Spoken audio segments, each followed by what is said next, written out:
And I'm sorry that we're going to have one more day of ugly recording sound.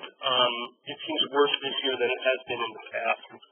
So we'll try and do that. Hey, could you hit the light while you're there at the corner? Thank you very much. Appreciate it.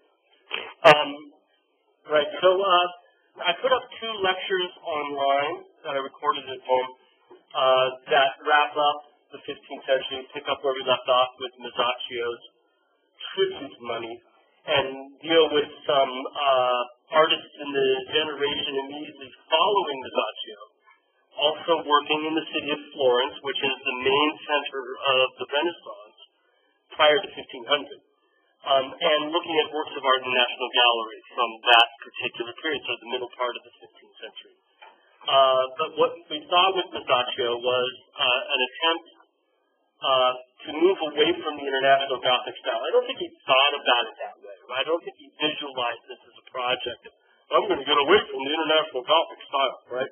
It's more that artists have become more interested in particularly in ancient Roman art, but also in a sense of sort of a perfect harmony and logic as a way of approaching the making of art.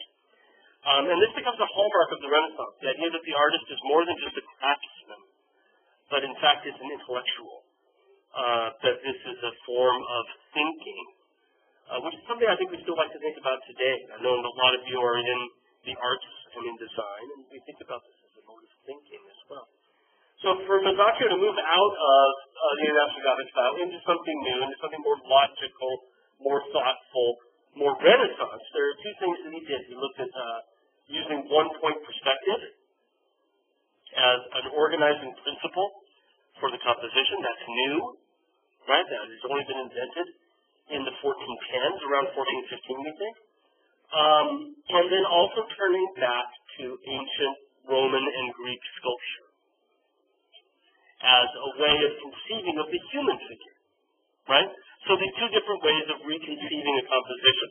The unified space from perspective, and then a harmonious figure based on a set of proportions that's been perfected by the Greeks and the Romans. And both of these are very, very logical ways to approach art. And so Masaccio's figure even follows, we talked about this a week ago, the contrapposto pose of ancient Roman and Greek sculpture, that counter-poised, counterbalanced pose where half of the body is flexed and the other half is relaxed, where half turns one way, the other half turns the other way, and not always the same half. The left arm is flexed, his right leg is flexed, so it's counterpoised throughout. And you can see that Masaccio has adapted this pose into the tax collector who has come to visit Christ and the apostles on the Sea of Galilee. And again, that's all been discussed more fully online. As if to signal the degree to which he is looking back at sculpture, Masaccio gives us what is basically the same pose from 2 different sides, which again reflects the fact that he's been looking at sculpture in the round, right? And adapting that into his painting. One of the things you'll also notice here is the apostle is warily, the upper left corner of that detail at the tax collector, that he's even done the halos in perspective, right? They're no longer flat on the surface of the panel, round circles, but they look like they're, like paper plates that somebody's glued to the back of their head, I could get away with that because I got no hair right there. It would stick pretty well. But, for most of you, it probably wouldn't hold on too tightly, right? This interest in sculpture and sort of trying to perfect one's skill with the human body, right, began with looking at sculpture, and that's something that we see in the 15th century that we didn't see before, which was an interest in ancient Roman body types, right? What Giotto and Duccio always saw was an interest in Roman realism, right? But with Masaccio, we're seeing an interest in Roman sculpture as well, and trying to adapt that into painting. And that interest in Roman sculpture and perfected athletic body types led directly to an increased interest in studying anatomy. And no better place to look for this Renaissance interest in human anatomy than this famous engraving by Antonio Pollaiuolo. Lots of vowels, no consonants there in a row. Pollaiuolo, his name literally means son of a chicken farmer. Polo, you know these in other languages, right? Pollo. Antonio Pollaiuolo. The Battle of the Ten News. There's no real subject matter here. At least it's open for debate. There's no narrative being told here. It's not a scene from a story. Some people think it might be gladiators, but there's no way of really saying for sure. What it seems to be is a presentation piece of Pollaiuolo's talent in rendering the human figure. And what we see as we look at the 10 nude men battling is oftentimes Pollaiuolo seems to be presenting us pairs of figures that have been thoroughly studied anatomically. And these pairs of figures are often the same figure seen, more or less the same figure seen, from different angles. So if we look at the central pair, the two figures, this always reminds me of that scene from the original Star Trek where Kirk and Spock are going to fight to the death on the Vulcan planet. Right, they're going to hold together. Anyway, there they are. They got the chain. They can't let go. That's how they're going to fight. But you'll notice if you look at the poses that they're basically variations on the same pose. One seen from the front and the other seen from the back to show off in a way to present Pollaiuolo's skill in studying musculature. Right? And many of our Renaissance artists are studying anatomy through looking at statues. That's one way, ancient Roman statues, which are in the nude. But also by studying cadavers, the human body, by doing dissection, almost scientifically, not entirely, and making notes, taking sketches directly from dissection study. And again, this ties into this Renaissance ideal that the artist is no longer just a craftsman, but an intellectual. Right? That art is a form of engaging with ideas. It's a form of creating knowledge. Right? And as we move our eyes around this print, and we'll talk more about printmaking as a process in just a second, but as we move our eyes around the 10 figures, we start to see that more of the figures look as if they are kind of the same pose. Little variations on it. So the man with the hatchet in the middle and the man with the hatchet on the left are kind of the same pose. It's not so close that it's redundant. But again, as we look at it, it seems as if Pollaiuolo is showing us that he understands the human figure in motion, the human figure in action. And he understands it not just from one point of view, but from multiple points of view. Right? The archer and the man with the sword, if you look at the poses, again, have that same sense of being the sort of the same figure over and over again. And we could even talk about the kneeling figures in the foreground. Emma.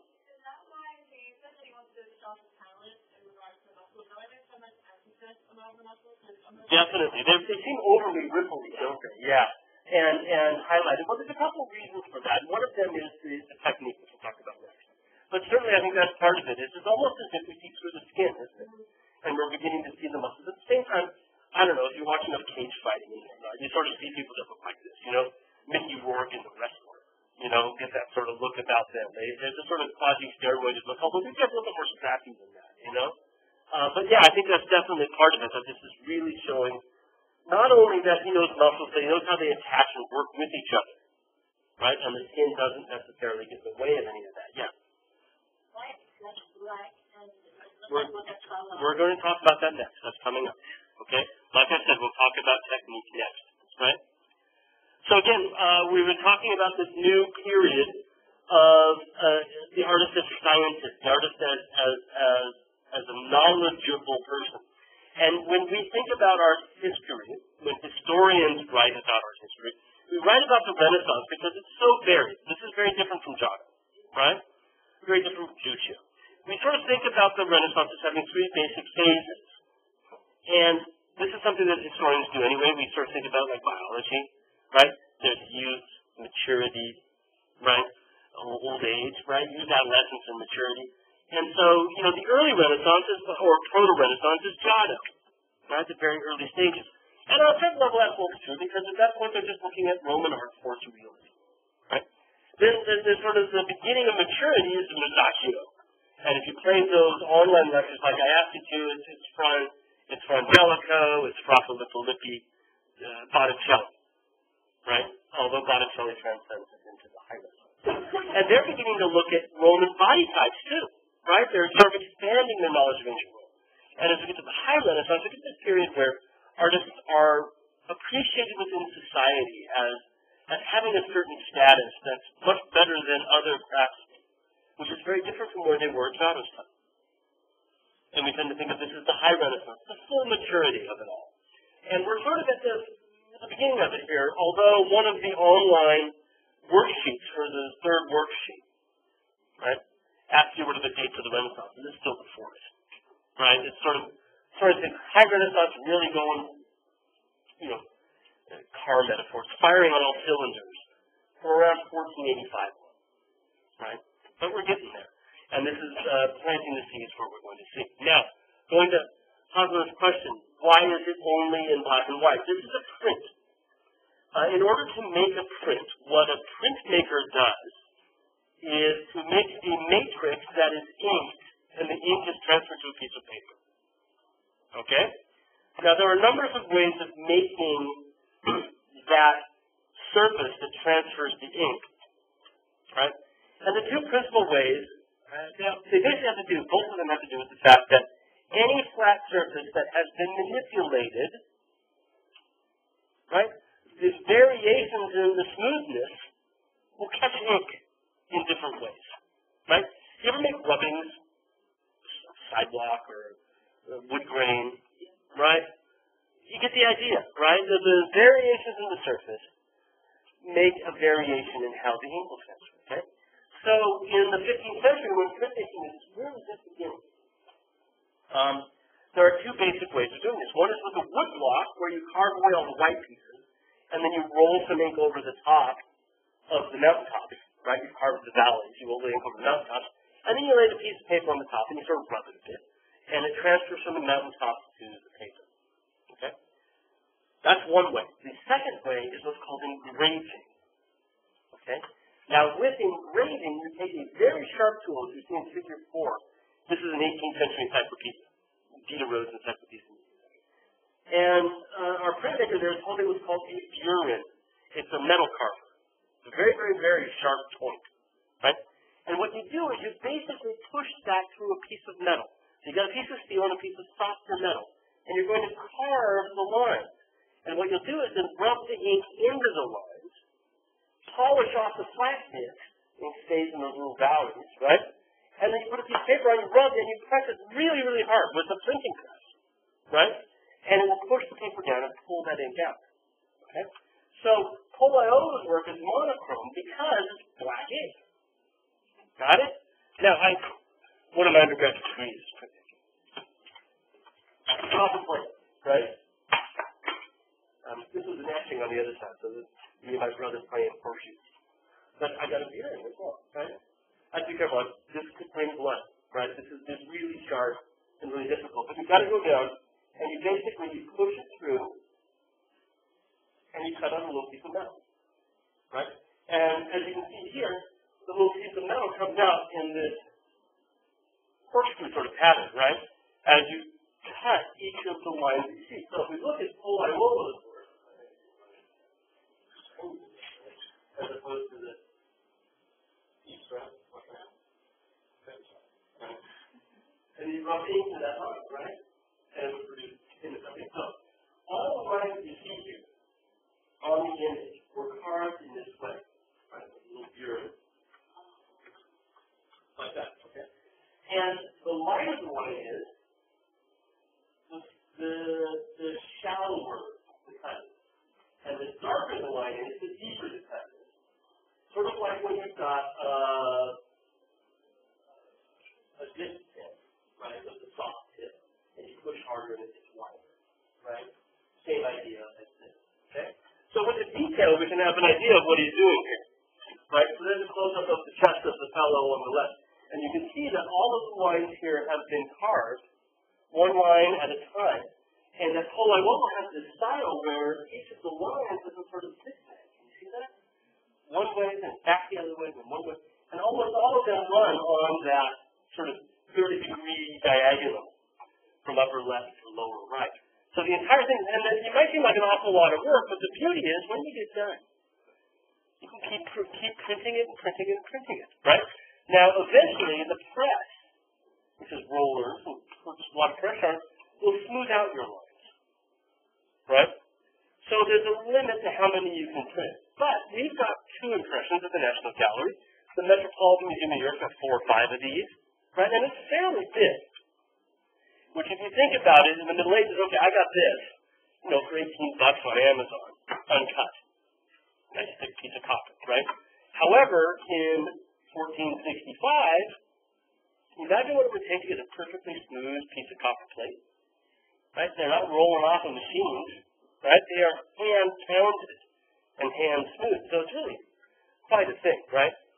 And this is now using engraving as a way of demonstrating his talent. Now, if we think about those 2 things hand in hand, the idea that the picture itself seems to be a demonstration of Polaiwoa's talent, right? And we also take into account the fact that since it's a print, you can print multiples, right? You see where we're going with this? This is like a calling card, isn't it? You can distribute these to collectors everywhere.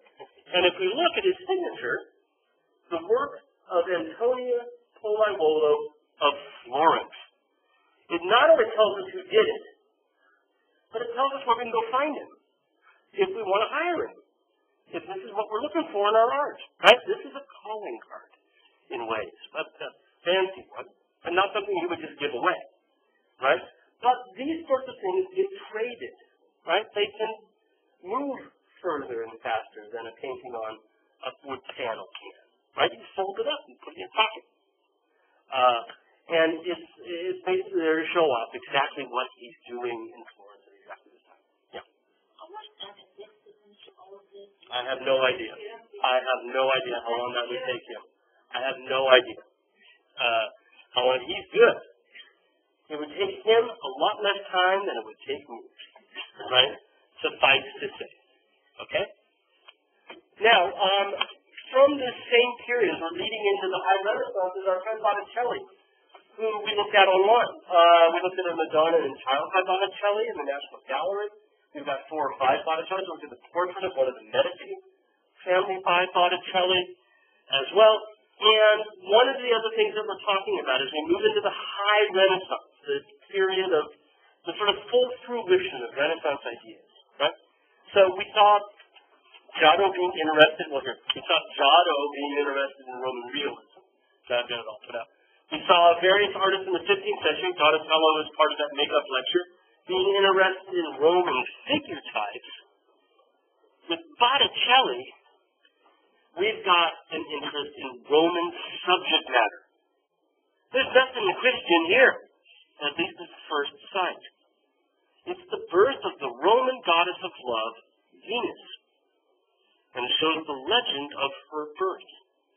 So as we move into this High Renaissance, one of the things we see that we haven't really seen before is a fuller revival, a fuller rebirth. Remember, that's what Renaissance means, is rebirth, right? A fuller rebirth of ancient Rome, to the point where artists are now making new versions of Roman subject matter. Right? That's something we haven't seen before.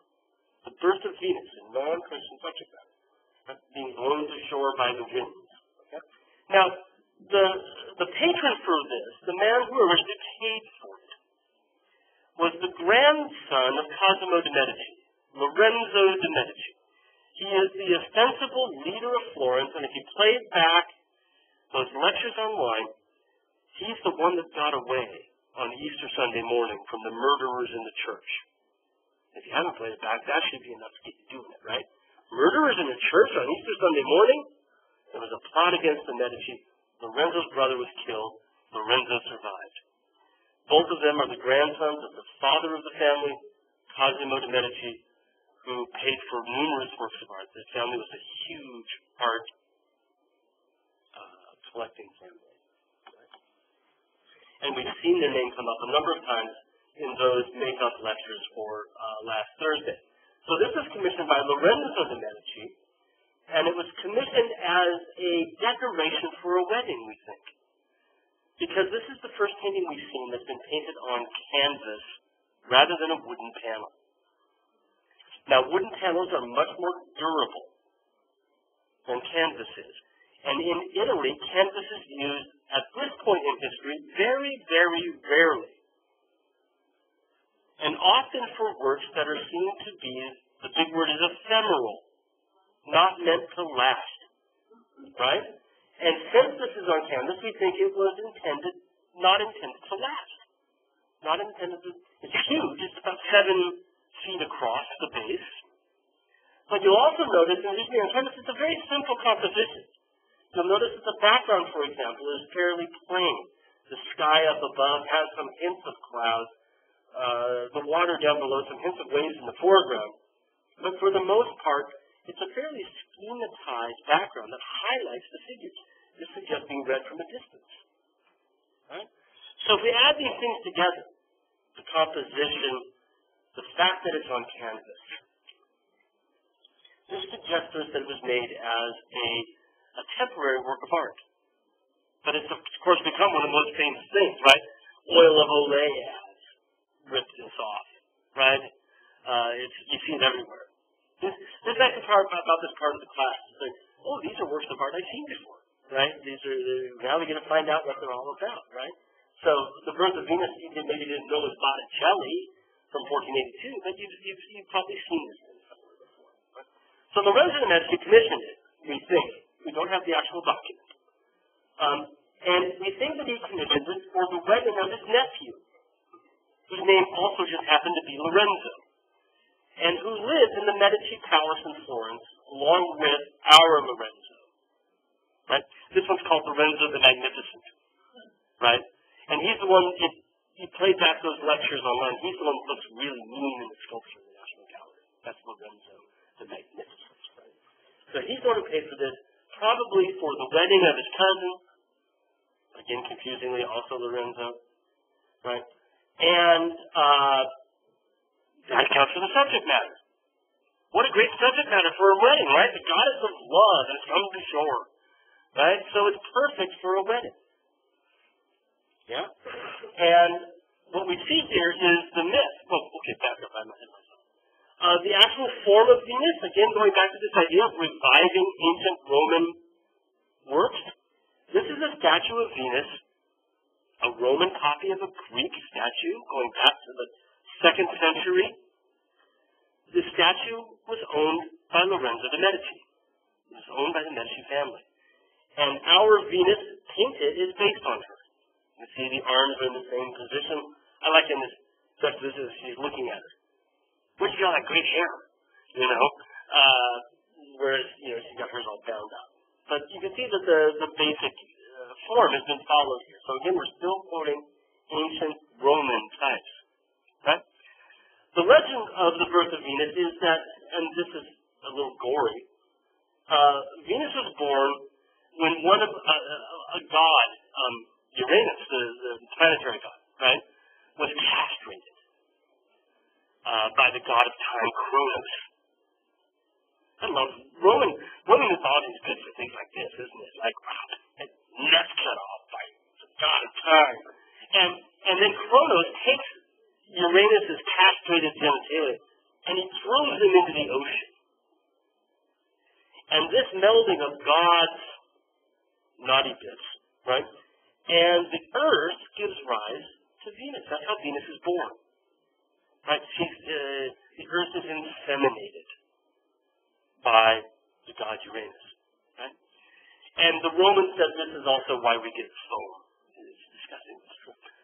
And so after her birth at the sea, she's been blown to shore on this scallop shell, right, conch shell. And so we see the wind gods on the left, blowing her to shore, and she's being welcomed at shore and about to be clothed because she's naked now, but they've got a nice robe for her with a embroidered neckline, right? Covered in flowers. And this is springtime herself, right? A personification of spring that's welcoming Venus as she arrives here at the shore, being blown to shore by the winds themselves. So all the figures other than Venus are simply allegories, personifications for natural phenomena, the wind, the spring. And you'll notice the flowers everywhere because the birth of Venus signals the rebirth of the earth, right? The beginning of the new cycle, the springtime itself. Right, so I mentioned that this is now Roman subject matter. We haven't seen pagan subject matter. I don't mean that deprecating, right? Non-Christian subject matter. It's the first time we've seen it. And what's interesting in Florence at this time, and particularly with the Medici family, is that they would look at Venus and they would think about its analogies in Christianity. That each religion was a different way of looking at the same truth. Right? The same sort of metaphysical, supernatural, transcendental truth. Right?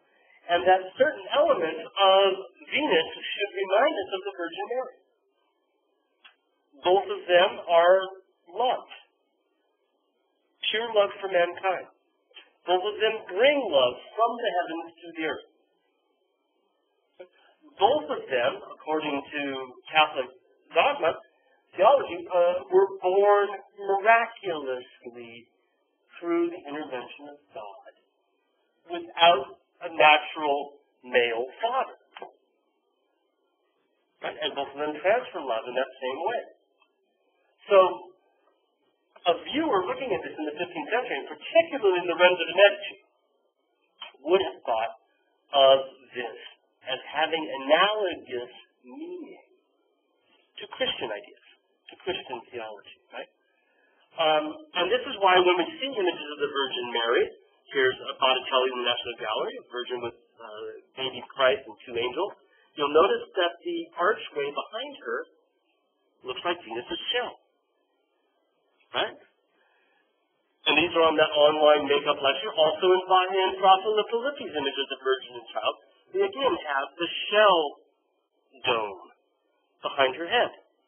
These indicate that sort of connection that we see between the Virgin Mary and Venus.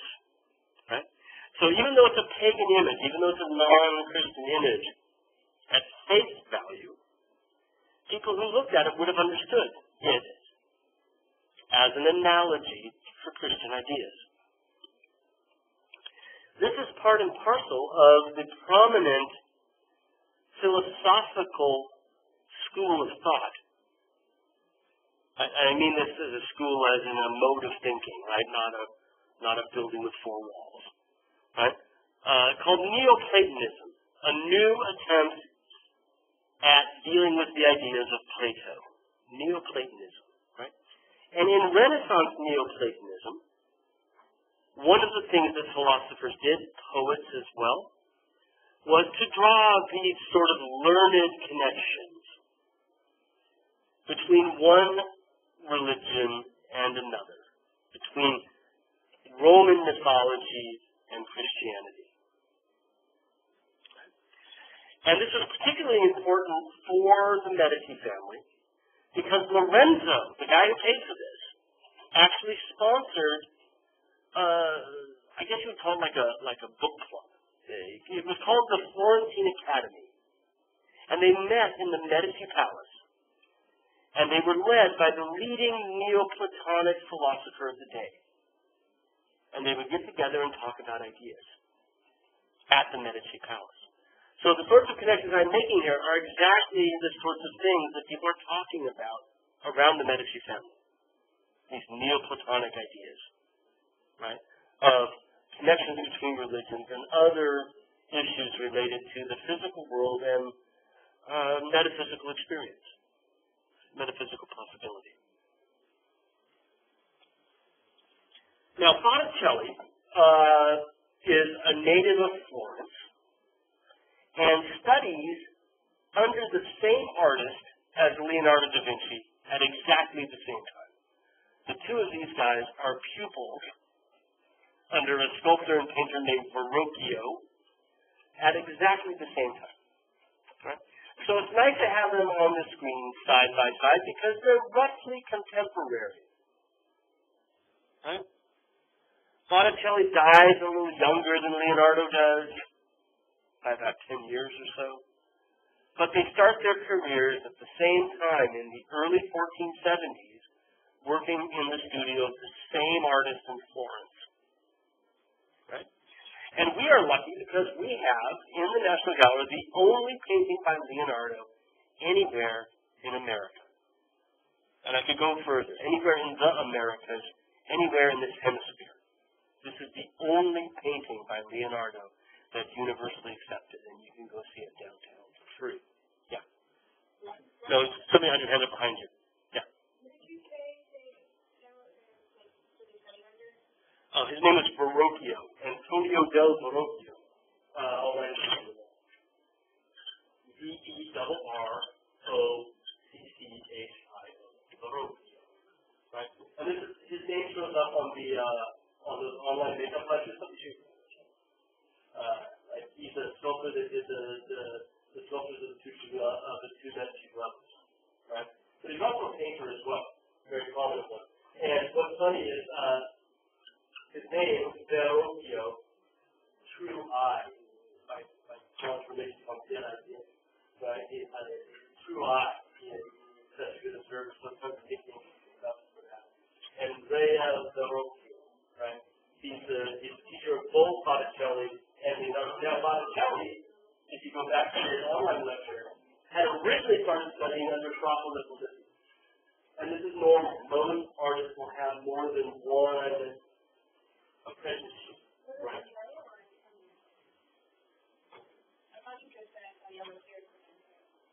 Then it's something like that. Sorry, Dead-Eye Andy, right? Rather than Dead-Eye Andy. My mistake, you're right, it is Andrea del Verrocchio. Antonio del Verrocchio. You're not the first one. You're lucky, right? So, Lippi, right, studies, Botticelli first studied in Lippi, then moved on to the Verrocchio shop, and then right?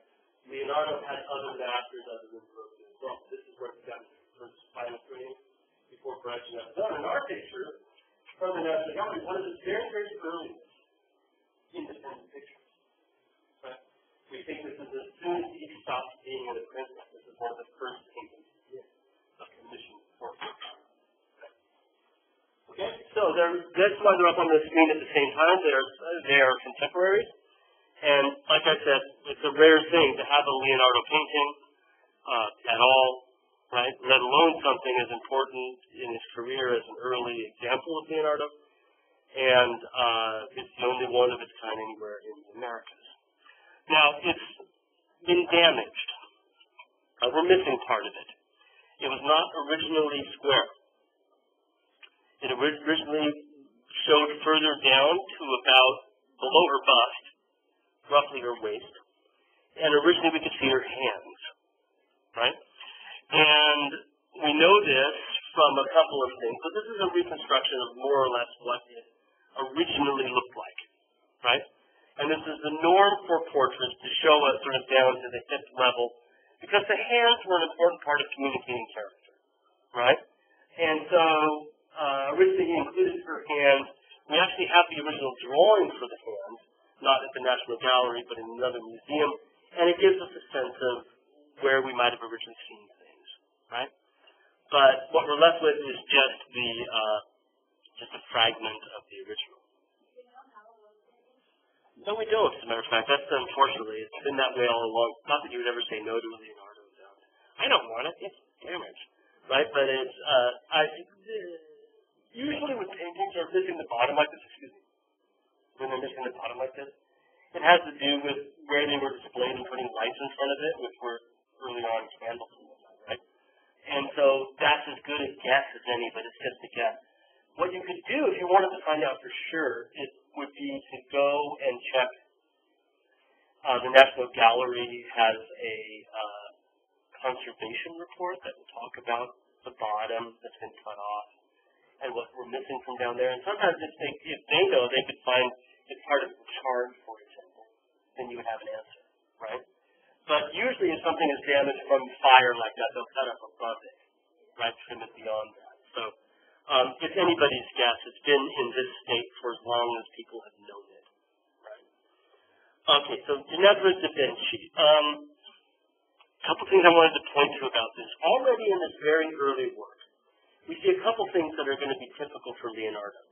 One of them is that Leonardo was incredibly intelligent and also somewhat restless. He liked to question most traditions, and that included traditions that came with how to paint properly, how to lay the paint onto the panel. He always seemed to think he knew a better way, and he was usually wrong, right?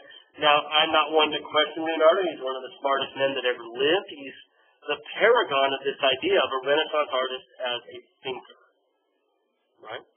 He left us hundreds of drawings that are simply there for him to learn. But if we look at the background on the right, you can see that the paint is buckling, right? He's laid it down in a way that it's not laying entirely flat, right? And he has some problems with painting technique. Partly because for Leonardo, the idea was the most important thing. This also comes out of Neoplatonism. Right? Plato, the philosopher Plato, the gist of his philosophy, in a nutshell, is that perfection, harmony, peace only really exists inside the human mind. And that once it's realized in the world, it's now imperfect. Right? So if you close your eyes and you think chair, or whatever you see, that's the perfect chair. Not this crap you're sitting on. Right? As you can see, right, I can this. This is not a perfect chair. Right? You don't believe how much money they spent on these in 2002. And they're heavy, and they're ugly, but they're blue. Anyway, you get the idea, right? So perfection is only here. There's a Simpsons episode where Homer's going to build outdoor barbecue, and he has the picture, and then in the next shot you see it built, but you really there's a close up of the picture, and you see it. It's just this mess, and he's got bricks stuck to his arm, and he's going, super glue my butt, and he can't do anything, and he's hitting himself with a hammer. And that's it, right, in a nutshell, right? The picture, the mental idea is perfect, right? But the realization of it is what's the mess. So for Leonardo, this goes back now to Leonardo, right? Painting bored the heck out of him, right? Because once he figured it out, once it was here in his head, right? Then the rest of it was just the dirty work. And he didn't really like doing it. And this is why he left a lot of his pictures unfinished. Because he just was bored with it at that point, right? The mental conception was what intrigued him. You guys are going to hit this with your research papers, right? The best part of the research paper is doing the research. Because then you find out stuff that's really cool, right? Wow, I didn't know that. And then you got to write that stupid paper, right? In the background here, we see Leonardo experimenting because he couldn't really be troubled, right? And by the way, by now they're using oil paints as well. They picked it up from Northern Europe, right? They figured it out. But this idea that perfection only exists up here in your mind, right, also relates to something that Leonardo does with his paintings all the time. It's really fascinating. And that's that he tends to cloak things in a smoky light. So when you look into the distance, look at those trees on the shore, and you start to realize that as you look into the shadows, things sort of start to disappear. They meld into each other. So that as you look at those two trees on the side of the shore, the two shrubby ones up tall, and you look at the bottom, it's hard to tell where the trunk ends and where the shadow begins. It's hard to tell where the shore ends and where the water begins. And if you look back behind or further, in this area back in here, right, same issue. Everything seems to sort of diffuse, and different areas sort of blend into each other. And Leonardo wrote about this. He called it smoky light, or in Italian, sfumato, smoky light. And he liked blending these bits together. He liked making it kind of mysterious. And the reason is that same Neoplatonic idea that perfection is only here, in your mind. So Leonardo doesn't want to give it to us in great detail. He wants your mind to put it together. Because if you're looking at it and you think you can see it and you start to imagine where the separations are, where the transitions are, you get to that point, then it becomes more perfect, doesn't it? Right? And it's unfinished works. When we think about the works in your work on Leonardo, but when we think about all the works he left unfinished, we also think that maybe that was kind of cool for him. Because then if it's unfinished, the viewer completes it in their mind, and that makes it more perfect than a finished painting. Right? So this idea of Neoplatonism, that on one level draws connections between religions, also leads us to this idea of perfection only existing metaphysically, not in the real world.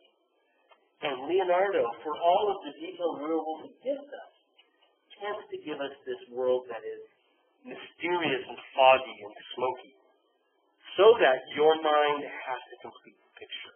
It's not really complete in itself. That's such a concept, right? But we see it everywhere in this work. Right? Yeah. We said that using the blue at that time is very expensive, and they use it for religion of not religion, right. normal, We'll come to that. Yes, the blue is important. We've talked about blue being an expensive pigment. I don't know if this is ultramarine blue or not. That's the one that's really expensive, is ultramarine, right? Because that's made from ground up lapis lazuli that had to be imported, right, from Turkey, right? So turquoise, right, comes from that same idea, Turkey, right? So I don't know for sure if this is lapis lazuli or not. Let's assume it is. Definitely it has to do with status. This is a commissioned work. Leonardo did not paint people because. This is not a drawing exercise where you paint somebody who's in the classroom with you. This is a commissioned work. Somebody paid him to paint her portrait, right? And so the wealth of the materials may have to do, and people have the portrait, not everybody has a portrait painted, right? Even today, right? Who gets their portraits painted? Bankers, right? Politicians, right? University presidents. Not me, right? Not department chairs. Okay, so the sfumato. Now, I wanted to show this a bit more as well. You'll notice everywhere you look, you start to see things sort of disappear back into shadow and sort of emerge out of it as well.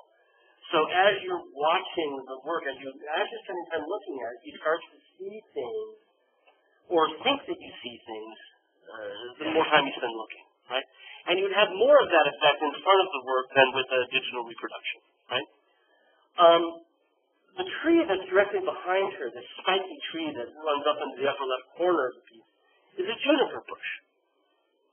Right? It's where we get gin from, the juniper berries. Right? But juniper in Italian is Ginevra. That's her name. Right?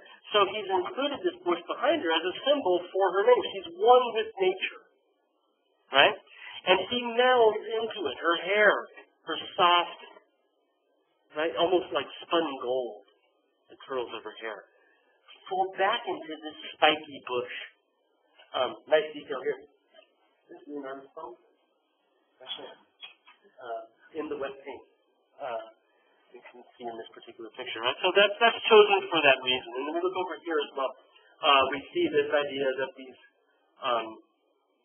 curls seem to come out of the background and then fold back into it as well. And again, this all goes back to my idea of Neoplatonism. Right? Now, it's painted on the front and on the back. And you can see at the bottom here, going back to Emma's question, right, about how it was damaged, you can see it's much more damaged along the back than the front, which might be an answer to something, right? It could be that the wall had water seeping through it, You've been at Marymount long enough, you know that happens, right? My office, right, has happened in the past. In two different offices, right? But it's painted along the back with, again, in the middle, a juniper branch, surrounded by a laurel branch, bay leaves on the left, and a palm branch on the right, and an inscription in Latin, Virtutem Forma Decorat. The big red dot in the upper right corner is a previous collector's stamp that they've left on it. It's not part of Leonardo's original conception. And then it's been sort of spattered to look, it's going to be like marble. So this is the work that was meant to be seen on front and back. We don't know exactly why. It does not seem to have been pinned to another work, like a diptych, but it definitely does seem to be turned over to reveal this on the back. Now, the palm branch tied to a laurel branch is the family coat of arms and the personal device of a poet named Pietro Bembo, who was from Venice and was a diplomat to Florence in the 1470s. He was really good friends with Ginevra da Benci. They were like very close, like a tutor and his pupil, right? And what we think is that he commissioned this as a gift for her when she got married, right? So on the back is a sign of the person who paid for it, a reminder of where it came from, right? But on the front, a portrait for her at the time of her wedding. Okay, I've got a hand over here first. Yeah, Danielle. A palm branch, right, on the right. And it's the laurel and the palm that are Bembo's personal device.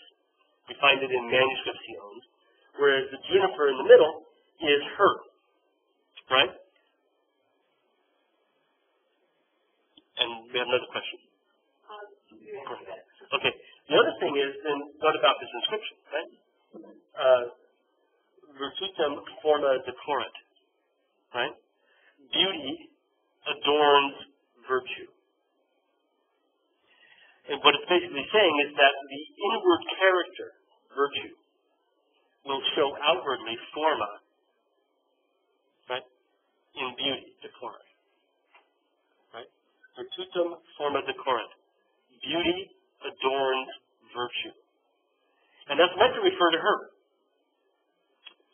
Hard to see today, but she was considered to be one of the most beautiful women in all of Florence. Married a very, very wealthy man. He turned out to have squandered all of his money, died poor. Right? Longer story that. Right? So this is Leonardo's earliest work. He's an artist in Florence. He's part of this early Renaissance in Florence, but he's really high Renaissance, right? He's really into this idea of the artist as an intellectual, and applying very intellectual ideas to his pursuit. He only stays in Florence to 1482, so about 5 years or so. And in 1482, he writes this letter to the Duke of Milan, M-I-L-A-N, in northern Italy. And he says to the Duke of Milan, I'd like a job, basically. It's a job application letter. And he says, I hear you're looking for something, right? And he says, I can design machinery. She hasn't done yet. Right? I can make military fortifications. I haven't done that either. Right? I'm a bronze caster. I haven't done that either. Right? I'm a geologist. I can help you, get power from your rivers. I study anatomy. Oh, and by the way, I'm a painter. Right? And would you hire me? Right? He's only about 5 years out of school. Kind of cocky, right? People love Leonardo, apparently. It's like really easy to get along with people. He was an amazing conversationalist, and just people like clamored to have the guy around, right? Because A, he's so freaking smart, and B, he talks about it really, really well, right? That people just loved having him hang, right? Well, the Duke of Milan hires him right away, and from 1482 all the way until 1498, 17 years, right? Leonardo spends working for the Duke of Milan, right? Leaves Florence behind. And it's here that he does some of his most famous work. So the Duke's name is Ludovico Sforza, right? The Duke of Milan. Sorry about my typo, not Milan. Makes it look like the First Lady's name, right? The Duke of Milan. And The Last Supper, which you know, again, here's our works of art I've seen before, right? The Last Supper was painted for the Duke of Milan, for Duke Sforza, and for a monastery that the Duke gave money to, that the Duke supported financially. Right? It's done in fresco, and it decorates the wall of the room in the monastery where the monks ate. It's called a refectory, right? So the monks, when you live a monastic life, right, when you become a monk, you spend all of your time with your brethren, right, the other monks. You do everything together. And there are certain things that you do by yourself, like pray in your cell, but there are other things that you do as a group.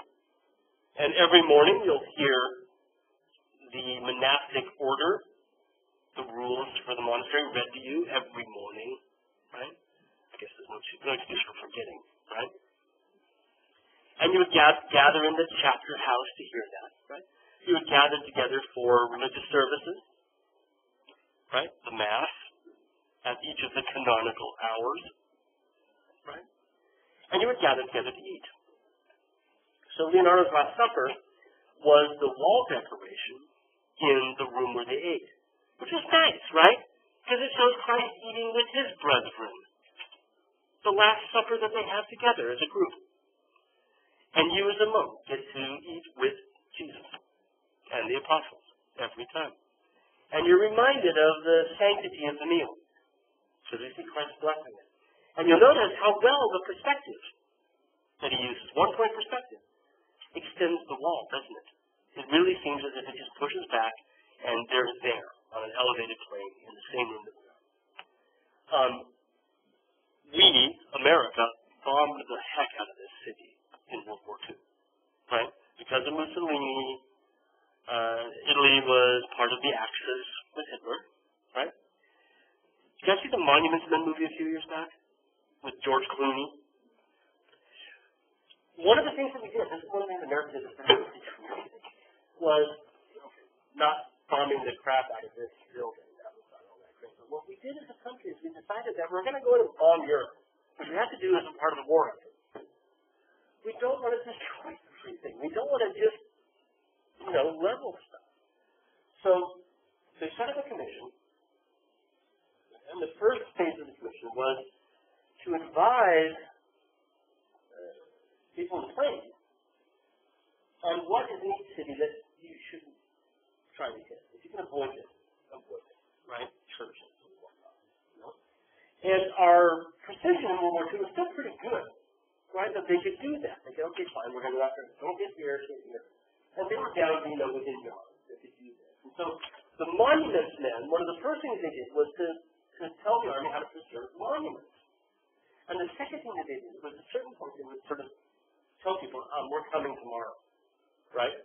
So when we're going to bomb Milan, which is a major center of the fascist party, Mussolini's fascist party, right? We're going to come and bomb it. They sent word to the monastery that they're coming. And they sandbagged the wall on either side, right? Just built sandbags up against it like you're preparing for a flood. And you can find pictures of the monastery entirely destroyed, except for this one wall that's got the Last Supper on it, right? So this is a fantastic story. The second part of it is they went out and then found all the art that Hitler knew and tried to bring it back. That's the sort of second phase of the Monuments Man. I met a Monuments Man. He was the curator of prints back in Portland when I was an undergrad. I was very lucky that way. So anyway, there we are. So that's why the building looks like that, right? Is that a majority of it was reduced to rubble in World War II, except for the wall with the Last Supper on it, right? Which is a fresco, so it can never really leave the wall. Now, again, Leonardo thought he knew a better way. Typical of Leonardo, the actual carrying out of his ideas is nowhere near as interesting for him as conceiving them. And instead of painting a fresco, remember what fresco is? The word means fresh, right? You got wet plaster, and you paint on it with water-based paint, okay? And the water-based paint then seals with plaster, forms a bond. The plaster sinks into it, right? And as the plaster dries, it crystallizes, it becomes really difficult to destroy. Leonardo didn't like how chalky the colors were when you were done, pastel and milky looking. So he decided he was going to paint on dry plaster with egg tempera paint and oil paint. And it almost immediately starts to flake away. When a biography of Leonardo was researched and written in 1550, wow, stupid wax, Tracy. When a biography of Leonardo was written in 1550, the writer, the guy who wrote the Lives of the Artist, Vasari, we talked about him a little bit before, said it's just a ghost of what it used to be. Right? It's like, and you can still see the degree to which there's more lost than there is found here. Look at the holes in the sky behind Christ's head. Right? Now, that said, there's still some very interesting things going on here. What Leonardo chooses for the Last Supper is the moment when Christ tells the apostles that one of them is going to be the betrayer. Someone here will betray me. That's the exact moment that Leonardo chooses. Okay? And it's the moment when the apostles are going, Lord, is it me? Which one of us is going to do it? Right? And so what we see is Christ in the center, arms out to the sides, making this proclamation. Right? You'll notice that Leonardo does not paint halos for any of those things. Leonardo hates painting things he can't see. There's a really great story. At the end of his life, he was working for the King of France. And when the King of France hired him, he hired him to be Leonardo, just to come talk to me too, and go about your work. Just do what you want to do. Write in your notebook, play with this and that, and make some drawings, and then come down. So there's a story about the fact that at one point, Leonardo was late for supper. And so King Francis I, Francois Premier, sent one of his delegates up to get Leonardo back. Come down to dinner. You're late. That's the only thing you're supposed to do anyway, right? Come to dinner. You're late. And they get there and they find him and he's drawing. And he's trying to make a drawing of a dragon. But he doesn't like drawing things he can't see. So what he's done is he's taken a lizard and a bird, and he killed the bird, cut off the wings, took some gold thread and tied them to the lizard, and then hung it up from the ceiling so he could do a dragon in flight, right? He'd be great on working for Game of Thrones or something, right? So Leonardo hated drawing things he couldn't see, so no halos. The halos don't exist. It renders the whole scene that much more human, really, doesn't it? It's 13 guys. Christ and his 12 apostles. And Leonardo's focusing on the human interaction. That said, you'll notice that there are subtle ways that Leonardo gives Jesus a halo. Now, he's right in front of that open window. You can notice our nature is a halo for him. But also, despite the fact that it's so badly damaged, can you also see that there's a bit of architectural tracing on the top? Right? A semicircle there. So, if we trace that out, it's a circle around Christ's eye. Leonardo loves these sort of geometries, right? You can also see that Jesus looks like an apostolic triangle. Right, actually, equilateral triangle. Right? You know, stabilize the composition, these bits of geometry. Right? So he provides a halo without providing a halo, which is really fascinating. We can also talk about the three windows as probably having symbolic reference. We saw that with Jan van Eyck as well. The idea of three openings to light as in the Christian Trinity as a reference to that. But it also begins to set the stage for another way in which Leonardo organizes the composition. We have three windows on the back, and then on either wall, we have four tapestries hanging on each wall, those big black things. And again, imagine them originally having floral designs, which you can barely see here and there, right? 3 times 4. 3 and 4. Haha, 12, right? The apostles. Bada bing. Coffers in the ceiling, the holes, the recesses in the ceiling. 6 by 6. 6 and 6, 12. The apostles. He's doing all these things mathematically to underscore the theme of Christ and his apostles, right? The 12 men with their leaders. Okay? There's these wonderful doorways that lead in from either side as well, in between those tapestries. And you can see that everything's rendered perfectly perfect. So this is up, right? And there's the doorway going out that direction. Can you see that? These are things we couldn't see years ago before we had cleaned it to the point where we can sort of see what was originally there. But it's very, very difficult. So here's our moment, right, when Christ tells the 12 apostles that one of you will betray me. And Leonardo is using these compositional choices, 4s and 3s, 6s and 6s, to emphasize the idea of the 12 apostles' reaction, independent reactions to Christ's message.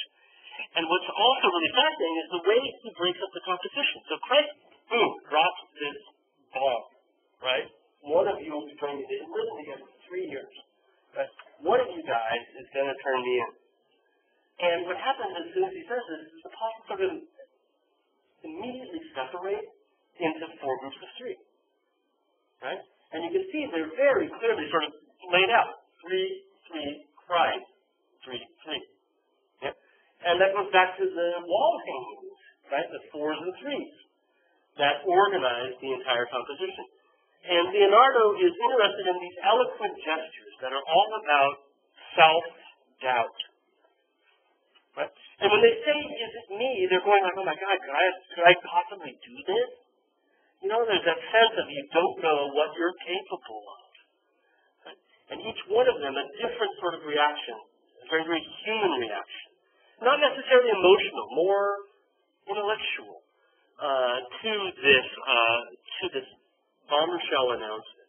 Can you hear what he's saying? And Leonardo's even interested in sort of like the ones up close hear him better. The ones further away are like, what? And again, talking to each other about what he said. Now, we all know who will betray him, right? Help me. Who betrays Christ? Judas.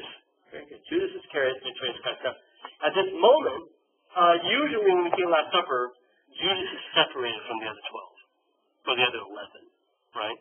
12 counting Christ. And he's usually put on the other side of the table to show that he's different from the other guys, right? But here, Leonardo doesn't do this. He gives us this sort of soap opera look where they're all on one side of the table, right? But Judas becomes apparent once we realize the rest of the biblical story and then pay more attention to what we're looking at. When the apostles say, who is it going to be? Jesus says, it's the one who sops his bread with me, dumps the bread into the soup or the wine, right? And so if we look at that, we realize that the figure whose face is shadowed is reaching for the wine as Christ gestures for it. So Judas is this guy. And unlike the other apostles, his face is shaded. Right? That's one clue. The gestures and another. The third clue goes back to what we talked about with symmetric attention. That virtue, beauty adorns virtue. Right? The outward appearance reveals your inward character. Look at Judas compared to the other apostles. Hooked nose, moldy brow, ugly chin, compared to John, right? The one that Dan Brown wanted to sing with Mary Magdalene, right? The apostle that Christ loved, St. John the Evangelist, beautiful, right? Androgynously gorgeous. Judas, on the other hand, big chin, big nose. His face and head is really easy. It looks like a stereotype of Renaissance stereotype for Judaism, right? But he's reaching for the bread. It's soft with bread. And that's the full clue.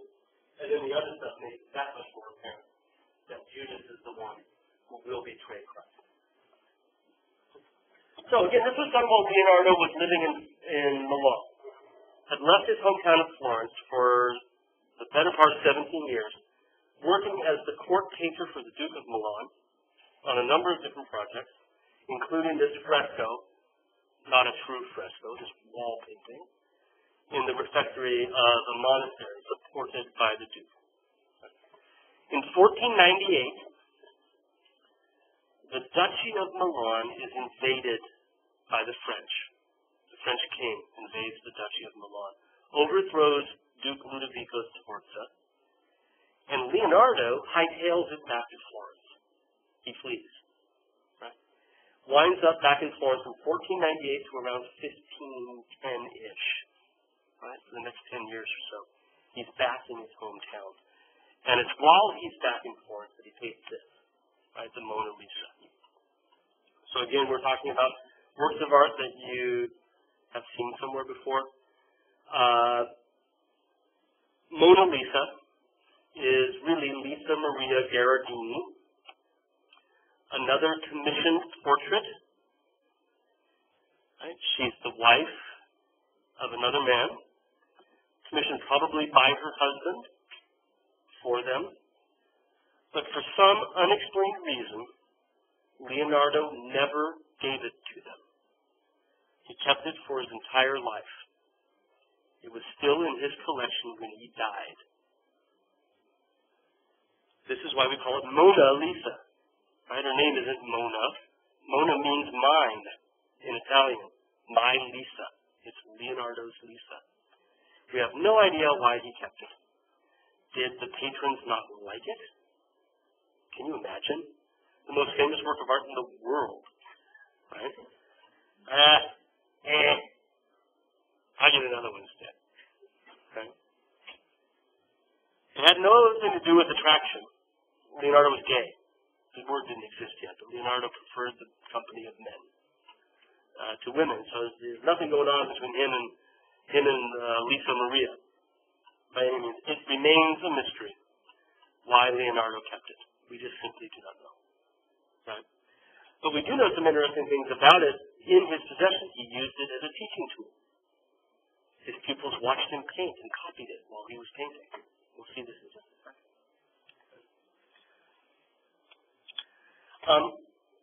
So seeing the next art picture, right, we have to remember that our picture was bigger, right? It had the rest of the body down below. It came down and showed her hands, sort of came down to waist level, as Mona Lisa does. And so I left it small so that it's roughly the same scale as Mona Lisa.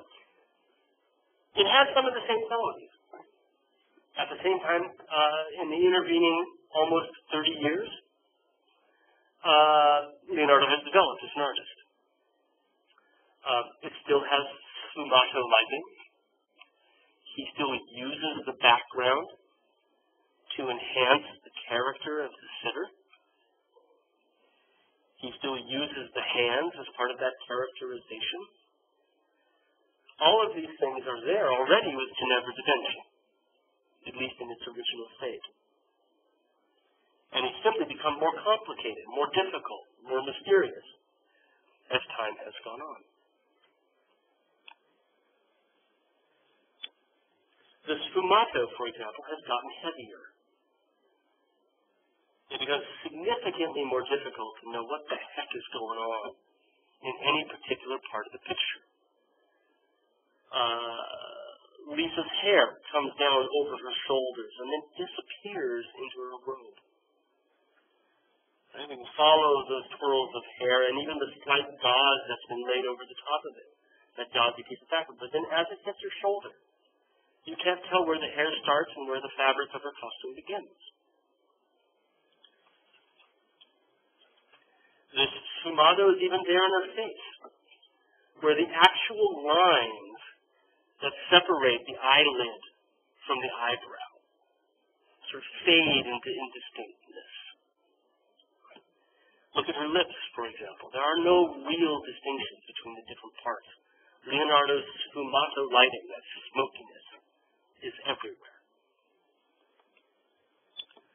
The landscape behind her is also incredibly mysterious looking, where you can't make out particular forms. Some of the rocks jut up out of the ground in an almost supernatural way, like crystalline forms jutting up. But as we move forward through the fog that's rolling over the hills, into the valleys, it's difficult to tell where that river that runs under the bridge at the bottom, as it moves its way back, where does that become the bay? What happens to it as it moves into those valleys? Where do the mountains end and the valley floor begin? Right? Leonardo doesn't want to tell us. He wants to suggest it so that you put it all together, so that you complete it in your mind. A lot of this had to do with the fact that Leonardo was fascinated, absolutely fascinated, with a nature that was always changing, a world that is always in flux. There's a philosopher, an ancient Greek philosopher, I can't remember which one it is, that said, you can never put your foot in the same river twice. Because the river's always changing. That it's not the same the second time. Right? And for Leonardo, the world is always changing as well. And so why freeze it? Why complete it? Instead, right, your mind can complete it. It can continue to change. And he made numerous studies of water, of the power of nature, of clouds rolling over hills, like you see off of her left ear on your right. The way that the clouds roll, the way that the water falls, seem to have something to do with how he conceives of almost every form. Numerous sketches in his sketchbooks are filled up with he wrote. He was a lefty. Leonardo wrote with his left hand. And he's writing with a fountain ink pen, right? Not a fountain type, she's a dip pen, right? But have you ever written, so, you're a lefty, right? You see, look what you have to do with your hand. You're writing with your left hand. I guess it's otherwise you're feeling your hand, right to the ink, you have to make it, right? Imagine if that were renting from a pointed dip pen, right? So what's Leonardo's solution? He writes this way, right? He writes from right to left. So everything is in mirror. So the ink is fine. But it keeps it from smearing the ink with his left hand. That is genius, isn't it? Right? You know, right another way. Well, regardless of that, there's notes about what water does, right? Here we see water falling into a pitch and swirling around. And here we see water diverted by plates and plates in the swing. And how it's diverted different ways depending on how the plate system is. Sort of thing that just fascinates me. Right? You just go back and look at it again and draw it again and think more about it. You know, you just be restless. Well, I've always thought when we look at Leonardo's work, Ginevra's hair, the sleeve here, this bit of growth here, that everything's lost, really, when you look at Leonardo. Right? All of the things that he depicts seem to conceive that this thing was and flowing and changing as we look at this. And I think that this definitely accounts for some of his lack of finish. Right? So look at the on the left of Mona Lisa's hair. The way that gauzy down on the hair swirls down. And it looks like water coming out of the picture. The way it swirls out. And these are the sorts of things that Leonardo knew. Right? So keeping in mind that drawing, here's Ginevra's hair. There's Lisa's robe swirling. And you start to see things like this, and you realize that. Right? These curls down here. That's that. Right? Everything for Leonardo is water in flux. Okay, we're running a bit late, so I'm going to stop right there. We'll wrap up Leonardo and move on to Raphael and Michelangelo on whatever the next thing we meet, Thursday. You have a worksheet due tomorrow, is that right? The first worksheet, a lot of you have already turned it in to me, and I'll be getting those back to you this week as well, but my first priority in grading will be the bibliography to have more time to work on them. So, stagger those things. I'll probably get to the worksheets this weekend, right? But do get them to me tomorrow so they're out of your hair and you can move on, all right?